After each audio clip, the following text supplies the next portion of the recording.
मुस्नद अहमद में मौजूद हदीस के मुताबिक हुजूर सल्लल्लाहु अलैहि वसल्लम ने 5 अदवार का जिक्र फरमाया है। आप सल्लल्लाहु अलैहि वसल्लम ने फरमाया कि तुम्हारे अंदर नबुव्वत का दौर रहेगा जब तक अल्लाह चाहे, फिर अल्लाह उसे उठा लेगा जब उठाना चाहेगा, यानी जब तक हुजूर सल्लल्लाहु अलैहि वसल्लम रहे वो दौर रहा।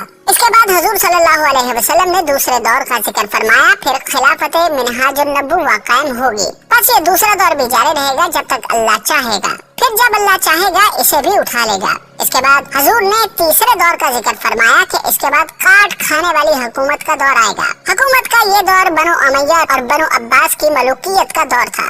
आपने इरशाद फरमाया ये दौर भी रहेगा जब तक अल्लाह चाहेगा, फिर इसे भी खत्म फरमा देगा। फिर हुजूर सल्लल्लाहु अलैहि वसल्लम ने चौथे दौर का जिक्र फरमाया, फिर जाबिराना बादशाहत का एक दौर आएगा। जाबिराना बादशाहत से मुराद गैरों की गुलामी का जमाना है।